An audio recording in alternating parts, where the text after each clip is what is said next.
দর্শক এই মুহূর্তে দেখছেন আমরা দাঁড়িয়ে রয়েছি ঠিক উপদেষ্টার যে বাসভবন রয়েছে যমুনার বাসভবন, সেই বাসভবনে প্রবেশের যে সম্মুখ ভাগ রয়েছে সেই সম্মুখ ভাগে দাঁড়িয়ে রয়েছে এবং আমার পাশে বসা রয়েছেন ইশরাক হোসেন এবং তার সাথে রয়েছেন সমর্থনকারীরা এবং আন্দোলনকারীরা। আপনারা জানেন যে বিগত আজকে সহ 7 দিনের মতো এই আন্দোলন চলমান রয়েছে এবং বিগত 6 দিন আমরা দেখেছি যে ব্লকেট কর্মসূচি ছিল, যে নগর ভবনে তারা যে কর্মসূচি পালন করেছিল সেই কর্মসূচি কিন্তু অব্যাহত ছিল। আমরা সকাল থেকে বিকেল পর্যন্ত টানা কর্মসূচি, ব্লকেট কর্মসূচি দেখেছি এবং তার পরবর্তী সময়ে আজ সকাল 10টা থেকে শুরু করে এখন পর্যন্ত সমর্থনকারীরা কিন্তু এখানে রয়েছে।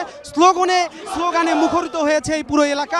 কিছুক্ষণ আগে আমরা ইশরাক হোসেনের সাথে কথা বলেছি, তিনি আমাদেরকে জানিয়েছেন যে সমর্থনকারীদেরকে ভালোবাসার জন্যই আজ তিনি এখানে এসেছেন, মূলত মেয়র পদে দাঁড়ানোর জন্য কিংবা ক্ষমতাকে নেয়ার জন্য নয়, সমর্থনকারীদের পাশে ভালোবাসা নিয়ে দাঁড়াতেই আজ তার এখানে অবস্থান। ইশরাক হোসেন আজ সন্ধ্যায় এখানে এসেছিলেন এবং এসে এখন পর্যন্ত তিনি রয়েছেন। আমরা যে তথ্য পেয়েছি এখন পর্যন্ত তিনি সারা রাত তাদের সাথে একাত্মতা ঘোষণা করে এখানেই থাকবেন এবং আগামীকালকে রায় হওয়ার পরেই সিদ্ধান্ত আসবে। সে বিষয়ে তারা এখন পর্যন্ত আমাদেরকে কিছু বলেননি। তবে সমর্থনকারীরা কিন্তু সকাল 10টা থেকে এখন পর্যন্ত এখানে অবস্থানে রয়েছে এবং আমাদের আন্দোলন থামবে না।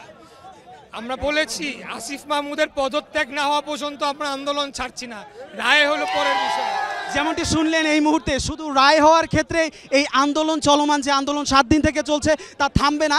উপদেষ্টার পদত্যাগের পরে তারা আন্দোলন থামবেন বলে আমাদের ইশরাক হোসেন মাত্রই কিন্তু জানালেন এবং সেই জায়গা থেকে আজ সারা রাত তারা এখানে অবস্থান করবেন বলে এখন পর্যন্ত আমার কাছে সর্বশেষ তথ্য রয়েছে। আমি কবির চৌধুরী, জয়, কাকরাইল থেকে যুক্ত ছিলাম, জানাচ্ছিলাম এই ঘটনার সর্বশেষ তথ্য।